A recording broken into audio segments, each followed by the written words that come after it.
इस गहराई से चर्चा में आज का हमारा स्रोत है कक्षा 10 विज्ञान का अध्याय 3 धातु एवं अधातु। अक्सर जब भी स्कूल की विज्ञान की किताबों का जिक्र होता है तो दिमाग में बस रटने वाले फॉर्मूले आते हैं। हाँ, रटने वाले फॉर्मूले और पीरियोडिक टेबल के कुछ बहुत ही नीरस से नाम। बिल्कुल, ज्यादातर लोग यही सोचते हैं। लेकिन आज का हमारा उद्देश्य उस भ्रांति को पूरी तरह से तोड़ना है।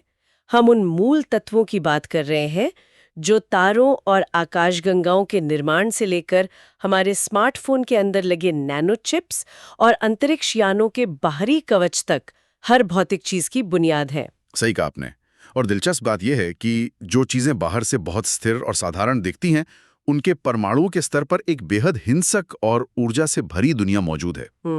हम इस चर्चा में सिर्फ तथ्यों की सूची नहीं गिनाएंगे, बल्कि ये देखेंगे कि ये तत्व एक दूसरे के साथ कैसे बर्ताव करते हैं और कैसे इंसानों ने सदियों के प्रयोगों के बाद इनके इस बर्ताव को अपने फायदे के लिए इस्तेमाल करना सीख लिया है। तो चलिए इसके हर पहलू को खोल कर देखते हैं। शुरुआत धातुओं के उन भौतिक गुणों से करते हैं जिन्हें हम रोज अपनी आंखों से देखते हैं। जैसे कि आघातवर्ध्यता और तन्यता। हाँ, आघातवर्ध्यता यानी मैलिएबिलिटी और तन्यता यानी डक्टिलिटी। स्रोत सामग्री में सोने का वो मशहूर आंकड़ा है। ये तथ्य सच में चौंकाने वाला है कि केवल 1 ग्राम सोने से 2 किलोमीटर लंबा तार खींचा जा सकता है। 2 किलोमीटर? ये सुनने में तो सिर्फ एक आंकड़ा लगता है, लेकिन जब हम इसके वास्तविक उपयोग पर ध्यान देते हैं तो असली हैरानी होती है। बिल्कुल। और यहीं पर वो स्कूली परिभाषा एक बड़े औद्योगिक चमत्कार में बदल जाती है। 1 ग्राम सोने से 2 किलोमीटर लंबा तार बनने का मतलब सिर्फ इतना नहीं है कि सोना बहुत लचीला है। तो फिर इसका असल मतलब क्या है? इसका सीधा सा मतलब है कि सोने के परमाणुओं के बीच का जो धात्विक बंध है, यानी मेटालिक बॉन्ड, वो इतना अनोखा और शक्तिशाली है कि वह टूटे बिना एक दूसरे के ऊपर खिसक सकता है। ओह, अच्छा। जी, और इसी बेजोड़ तन्यता की वजह से आज हमारे स्मार्टफोन्स और सुपर कंप्यूटर्स के अंदर माइक्रोस्कोपिक सर्किट बिना टूटे काम कर रहे हैं। अगर सोना इतना डक्टाइल नहीं होता तो आधुनिक इलेक्ट्रॉनिक्स का वजूद ही नहीं होता। ये तो डक्टिलिटी की बात हुई। और जहां तक आघातवर्ध्यता यानी मैलिबिलिटी की बात है, अंतरिक्ष यानों पर सोने की बेहद पतली पनियों का इस्तेमाल होता है। हाँ, इंफ्रारेड रेडिएशन को रिफ्लेक्ट करने के लिए। बिल्कुल, ताकि अंतरिक्ष यात्री सूरज की भयंकर गर्मी से बच सकें। धातुओं का एक और बहुत ही आम गुण है ध्वनिक या सोनोरस होना। मतलब स्कूलों या पुराने मंदिरों की घंटियां हमेशा लकड़ी की बजाय धातु की ही होती हैं। हाँ, धातु की ही क्यों होती हैं? क्योंकि जब कोई कठोर चीज धातु से टकराती है तो धातु के भीतर के जो इलेक्ट्रॉन हैं वो एक खास फ्रीक्वेंसी पर कंपन करते हैं और वही कंपन उस गूंज को पैदा करता है। लेकिन विज्ञान के ये सीधे साधे नियम तब ज्यादा मजेदार हो जाते हैं जब प्रकृति खुद ही अपने नियम तोड़ती है। यहाँ जो बात सबसे हैरान करने वाली है वो ये है कि अपवादों में ही सबसे गहरा रहस्य छिपा होता है। मतलब विज्ञान में अपवाद ही सबसे दिलचस्प होते हैं। बिल्कुल। हम आमतौर पर मानकर चलते हैं कि धातुएं बेहद कठोर होती हैं। लोहे या तांबे को देखकर तो यही लगता है। हाँ, मुझे भी यही लगता था। लेकिन सोडियम और पोटेशियम ऐसी धातुएं हैं जिन्हें आप पनीर की तरह आसानी से चाकू से काट सकते हैं। पनीर की तरह? जी हाँ, उनके परमाणु इतने ढीले जुड़े होते हैं कि वे कठोरता के सामान्य धात्विक नियम को ही नकार देते हैं। ये तो बहुत अजीब है। और अपवाद यहीं खत्म नहीं होते। धातुओं का गलनांक यानी मेल्टिंग पॉइंट आमतौर पर बहुत अधिक होता है। लोहे को पिघलाने के लिए भयंकर भट्टी चाहिए। लेकिन गैलियम और सीजियम 2 ऐसी धातुएं हैं जिनका गलनांक इतना कम है कि हथेली की सामान्य गर्मी से ही ये पिघलकर तरल बन जाते हैं। मतलब बस हाथ पे रखने से पिघल जाएंगे। बिल्कुल। ये उनकी क्रिस्टल संरचना की कमजोरी का एक बहुत ही शानदार उदाहरण है। और मुझे लगता है कि ये अपवाद सिर्फ धातुओं तक सीमित नहीं है। अगर हम अधातुओं की तरफ देखें तो वहां भी नियम टूटते हुए नजर आते हैं। हाँ, अधातुओं की दुनिया भी काफी दिलचस्प है। अधातुएं आमतौर पर या तो गैस होती हैं जैसे ऑक्सीजन या नाइट्रोजन, या फिर भंगुर ठोस अवस्था में होती हैं। टूट जाने वाली। हाँ, और उनमें धातुओं जैसी कोई चमक तो बिल्कुल नहीं होती। सामान्य तौर पर नहीं होती। लेकिन फिर भी आयोडीन एक ऐसी अधातु है जो क्रिस्टलीय रूप में बेहद चमकदार होती है। आयोडीन चमकदार होती है जी। और ब्रोमीन इकलौती अधातु है जो कमरे के तापमान पर तरल अवस्था में रहती है। लिक्विड फॉर्म में। बिल्कुल। लेकिन अगर अपवादों के राजा की बात करें तो वो निश्चित रूप से कार्बन है। ओहो, कार्बन। हाँ, कार्बन एक अधातु है, लेकिन प्रकृति में इसके जो अलग अलग रूप हैं, जिन्हें अपर रूप या एलोट्रॉप्स कहते हैं, वो अपनी ही कहानी कहते हैं। हाँ, मैंने पढ़ा है इसके बारे में। कार्बन का एक अपर रूप हीरा है, जो दुनिया का सबसे कठोर प्राकृतिक पदार्थ है, और उसका गलनांक भी बहुत ऊंचा होता है। बहुत ज्यादा। वहीं उसी कार्बन का दूसरा अपर रूप ग्रेफाइट इतना मुलायम है कि कागज पर घिसने से निशान छोड़ता है। हमारी पेंसिलों में जो होता है। वही। और सबसे बड़ी बात, अधातु होते हुए भी ग्रेफाइट विद्युत का शानदार सुचालक है। सुचालक यानी कंडक्टर। ग्रेफाइट की ये सुचालकता ही तो उसे बैटरियों के इलेक्ट्रोड बनाने के लिए इतना खास बनाती है। बिल्कुल सही। श्रोताओं के लिए ये जानना दिलचस्प होगा कि ये भौतिक गुण सिर्फ प्रयोगशाला की बातें नहीं हैं। इनका हमारी रोजमर्रा की जिंदगी पर सीधा असर है। हर जगह इनका उपयोग है। जैसे हम रोज अपनी रसोई में तांबे और एल्यूमिनियम के बर्तन इस्तेमाल करते हैं, क्योंकि वे ऊष्मा के बेहतरीन सुचालक हैं। खाना जल्दी पकता है। लेकिन उसी रसोई में बिजली के जो तार होते हैं, उन पर पीवीसी यानी पॉलीविनाइल क्लोराइड की मोटी कोटिंग की जाती है। क्योंकि पीवीसी एक बेहतरीन कुचालक है। कुचालक यानी इंसुलेटर। हाँ, ये कुचालक कोटिंग उन तारों के अंदर दौड़ रहे खतरनाक इलेक्ट्रॉनों को हमारे शरीर में प्रवेश करने से रोकती है। लेकिन ये सब तो सिर्फ बाहरी दिखावा है। असली ड्रामा तो तब शुरू होता है जब ये धातुएं अपने सुरक्षित माहौल से बाहर निकलकर हवा, पानी और अम्लों के संपर्क में आती हैं। यहाँ आकर बात सच में बहुत दिलचस्प हो जाती है। अगर हम रासायनिक प्रतिक्रियाओं की दुनिया को देखें, तो धातुओं का व्यवहार किसी एक्शन फिल्म के दृश्य से कम नहीं लगता। एक्शन फिल्म, बिल्कुल सही उपमा है। हमने अभी थोड़ी देर पहले सोडियम और पोटेशियम के नरम होने की बात की थी, लेकिन स्रोत में एक चेतावनी भी दी गई है कि इन्हें हमेशा मिट्टी के तेल यानी केरोसिन में डुबोकर रखा जाता है। हाँ, ये बहुत जरूरी है। रसायन विज्ञान की प्रयोगशालाओं में इसके किस्से अक्सर सुनने को मिलते हैं कि कैसे एक छोटी सी लापरवाही से भयानक आग लग सकती है। वो इसलिए क्योंकि ये धातुएं नमी और ऑक्सीजन की इतनी ज्यादा भूखी होती हैं कि जैसे सोडियम को खुली हवा में निकाला जाता है, वो तुरंत प्रतिक्रिया करता है प्रचंड गति से। वो हवा की नमी के साथ इतनी तेजी से प्रतिक्रिया करता है कि तुरंत भारी मात्रा में ऊष्मा पैदा होती है, और इस प्रक्रिया में जो हाइड्रोजन गैस निकलती है वो तुरंत आग पकड़ लेती है। बाप रे। इसीलिए केरोसिन उस धातु के चारों ओर एक गैर प्रक्रियाशील आवरण बना देता है, ताकि वो हवा के संपर्क में ना आए। अच्छा, अब समझ में आया। लेकिन इसके ठीक उलट मैग्नीशियम का व्यवहार काफी अलग है। वो ठंडे पानी में कोई दिलचस्पी नहीं दिखाता। उसे प्रतिक्रिया शुरू करने के लिए गर्म पानी की अतिरिक्त ऊर्जा चाहिए होती है। बिल्कुल। और कैल्शियम का पानी के साथ बर्ताव तो भौतिकी के नजरिए से बहुत ही अजीब है। वो भारी धातु होने के बावजूद पानी में डूबने के बजाय तैरने लगता है। हाँ, ये घटना काफी लोगों को हैरान करती है। उस दृश्य को विजुअलाइज करना काफी मजेदार है।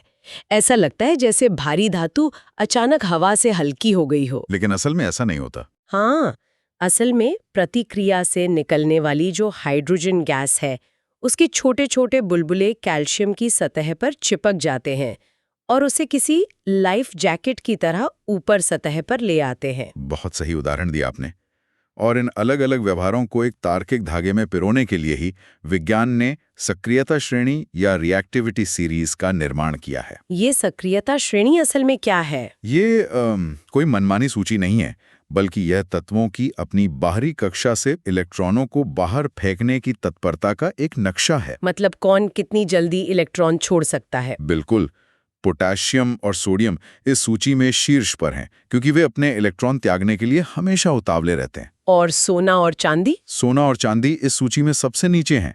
वे अपने इलेक्ट्रॉनों को कसकर पकड़े रहते हैं, इसीलिए वे उत्कृष्ट या नोबल धातुएं कहलाती हैं। हजारों साल पुराने खजानों में मिला सोना आज भी इसलिए चमकता है क्योंकि वो उच्च तापमान पर भी ऑक्सीजन या पानी के साथ किसी भी तरह की प्रतिक्रिया करने से साफ इनकार कर देता है। लेकिन जो धातुएं इस सूची के बीच में हैं, जैसे एल्यूमिनियम, उनका तरीका थोड़ा अलग है। हाँ, मध्य श्रेणी की धातुएं। हवा के संपर्क में आते ही एल्यूमिनियम खुद को बर्बाद होने से बचाने के लिए एक बहुत ही स्मार्ट तरीका अपनाता है। वो ऑक्सीजन के साथ प्रतिक्रिया करके अपने ही ऊपर एल्यूमिनियम ऑक्साइड की एक पतली पारदर्शी परत बना लेता है। और इंसान ने एल्यूमिनियम की इसी प्राकृतिक रक्षा प्रणाली को हैक कर लिया है। हैक कर लिया है? मतलब कैसे? एनोडीकरण या एनोडाइजिंग उसी हैक का नतीजा है। उद्योगों में एल्यूमिनियम को एनोड बनाकर विद्युत अपघटन के जरिए उस पर ऑक्साइड की परत को जानबूझकर मोटा किया जाता है। अच्छा। ये एक तरह का सेल्फ हीलिंग आर्मर है जो रसोई के बर्तन से लेकर हवाई जहाज के पुर्जों को लंबे समय तक संक्षारण यानी कोरोजन से बचाता है। ये तो बहुत ही स्मार्ट तकनीक है। अब अम्लों के साथ धातुओं की प्रतिक्रिया की चर्चा भी कम रोमांचक नहीं है। बिल्कुल।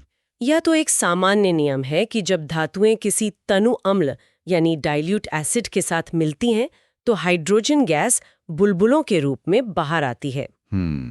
ये हम स्कूलों में प्रयोग करके देखते हैं। हाँ, लेकिन स्रोत एक बहुत ही अजीब अपवाद की ओर इशारा करता है।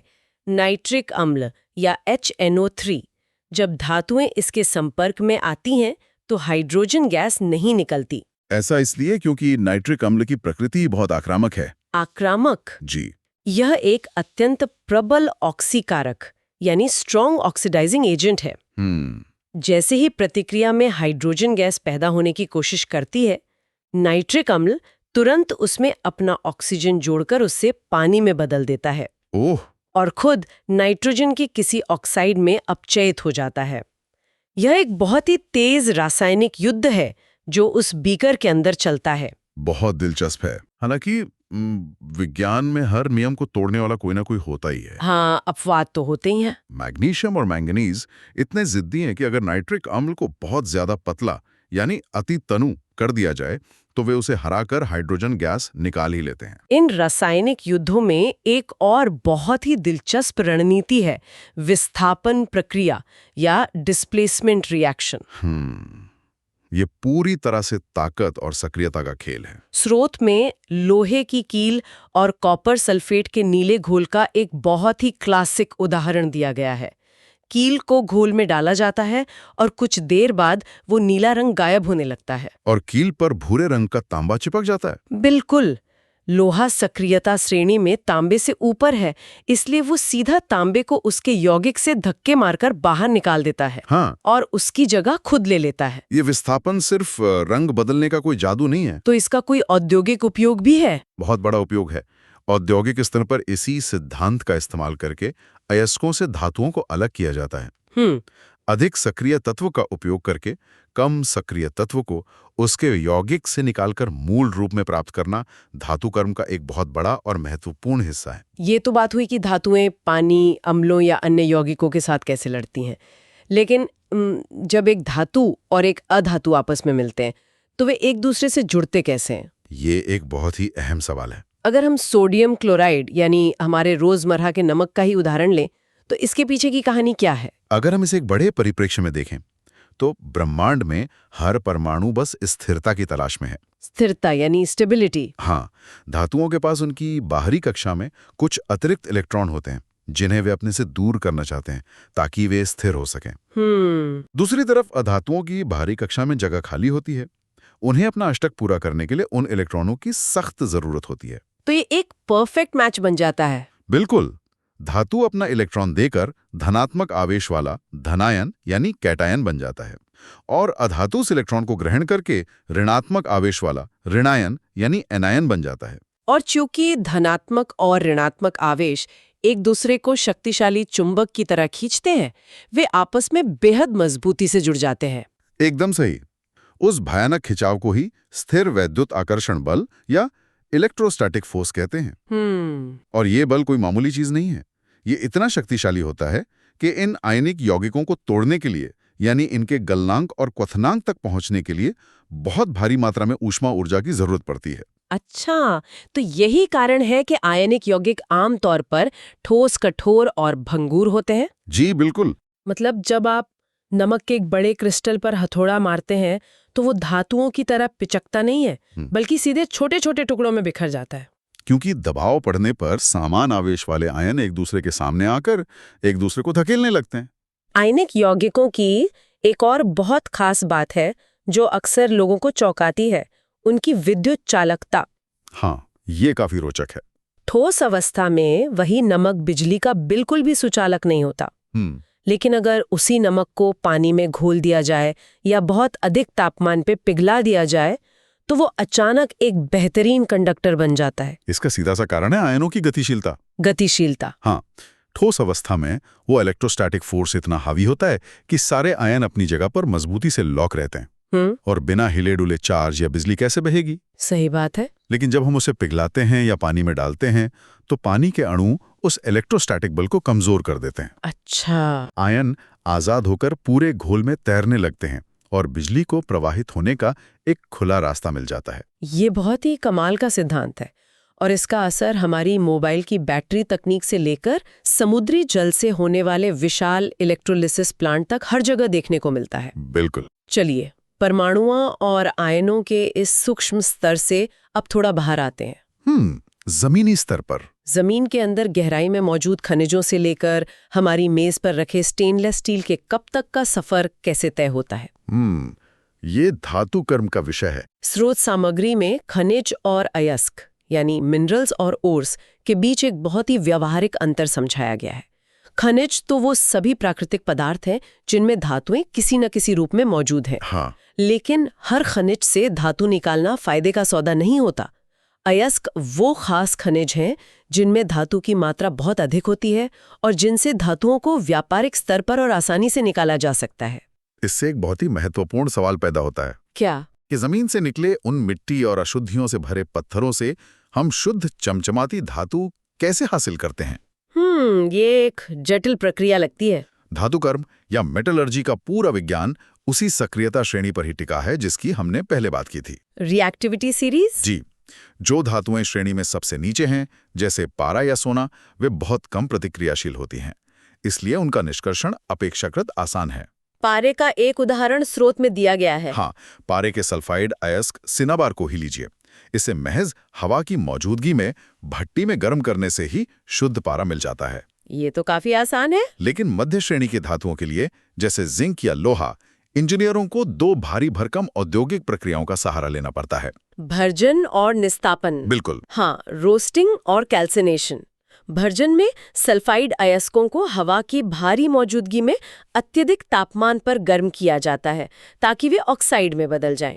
औद्योगिक प्रक्रियाओं का अंतिम लक्ष्य धातु को उसके ऑक्साइड रूप में लाना है। लेकिन ऐसा क्यों किया जाता है? सीधे धातु क्यों नहीं निकालते? ऐसा इसलिए किया जाता है क्योंकि सल्फाइड या कार्बोनेट की तुलना में धातु के ऑक्साइड से ऑक्सीजन को छीनना यानी उसका अपचयन करना रासायनिक रूप से कहीं अधिक आसान और सस्ता होता है। ओह, ये तो अर्थशास्त्र और विज्ञान का बेहतरीन तालमेल है। जी, कार्बन या कोक का इस्तेमाल करके उस ऑक्सीजन को हटा लिया जाता है और हमें एक कच्ची धातु मिल जाती है।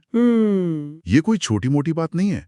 हमारी दुनिया का पूरा इंफ्रास्ट्रक्चर, विशाल पुल और गगनचुंबी इमारतें इसी वजह से खड़ी हैं क्योंकि हमने बड़े पैमाने पर अयस्कों का भर्जन और निस्तापन करना सीख लिया है। लेकिन इतनी मेहनत और ऊर्जा लगाकर धातु निकालने के बाद एक नई लड़ाई शुरू होती है, संक्षारण या करोजन से बचाने की लड़ाई। हाँ, जंग लगने की समस्या। हमने अक्सर देखा है कि कैसे एक मजबूत लोहे का पुल अगर बिना पेंट या देखभाल के छोड़ दिया जाए तो वो धीरे धीरे जंग खाकर भुरभुरा हो जाता है।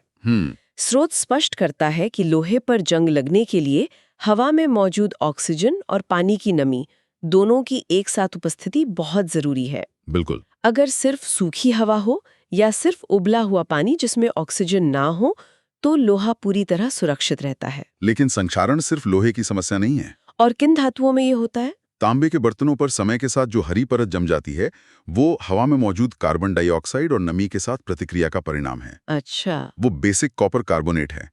और चांदी की चमक भी हवा में मौजूद सल्फर के आगे फीकी पड़ जाती है जिससे उस पर सिल्वर सल्फाइड की काली परत चढ़ जाती है। ऐसा लगता है जैसे प्रकृति हमेशा इन शुद्ध की गई धातुओं को वापस उनके यौगिक रूप में धकेलने की कोशिश कर रही है। ये एक निरंतर युद्ध है प्रकृति और मानव इंजीनियरिंग के बीच। या एलॉयज बनाने की कला। एलॉयज ने पूरी दुनिया बदल दी है। अपनी मनचाही धातु पाने के लिए हमने प्रकृति के दिए गए तत्वों को आपस में मिलाना शुरू कर दिया। शुद्ध लोहा बहुत ही नरम होता है, गर्म होने पर वो रबर की तरह खिंच सकता है। अगर सिर्फ शुद्ध लोहे की इमारतें या गाड़ियां बनती तो वो अपने ही वजन से ढह जाती हैं। हाँ, लेकिन अगर उस लोहे में महज 0.05% कार्बन मिला दिया जाए तो वो एकदम से कठोर और मजबूत स्टील में बदल जाता है। इतना सा बदलाव और इतना बड़ा असर। बिल्कुल। और अगर हमें संक्षारण से पूरी तरह मुक्ति चाहिए तो हम उसी लोहे में क्रोमियम और निकेल मिला देते हैं, जिससे स्टेनलेस स्टील बनता है, जिसमें कभी जंग नहीं लगता। जी, ये मूल रूप से परमाणुओं के स्तर पर की गई इंजीनियरिंग है। आभूषणों की दुनिया में भी यही विज्ञान काम करता है। 24 कैरेट का शुद्ध सोना इतना मुलायम होता है कि उसके गहने आसानी से मुड़ जाएंगे, ये टूट जाएंगे। हाँ, वो आभूषण बनाने के लिए व्यावहारिक नहीं है। इसलिए उसे कठोर बनाने के लिए उसमें थोड़ी सी चांदी या तांबा मिलाकर उसे 22 कैरेट का बनाया जाता है, ताकि वो अपनी बनावट बरकरार रख सके। इसके और भी कई उदाहरण हैं। पीतल यानी ब्रास भी तांबे और जस्ते का एक बहुत ही उपयोगी मिश्रातु है। और बिजली के तारों को आपस में जोड़ने के लिए जिस सोल्डर का इस्तेमाल होता है वो सीसा और टिन का मिश्रातु है। सोल्डर की खूबी ही यही है कि उसका गलनांक कितना कम होता है कि वो मुख्य तारों को नुकसान पहुंचाए बिना ही आसानी से पिघलकर उन्हें जोड़ देता है। इसके अलावा पारे को जब किसी अन्य धातु के साथ मिलाया जाता है तो उस मिश्रातु को अमलगम कहते हैं, जिसका इस्तेमाल लंबे समय तक दांतों की कैविटी भरने के लिए होता रहा है। तो इस सब का असल में क्या मतलब है? मतलब इसका निष्कर्ष क्या है?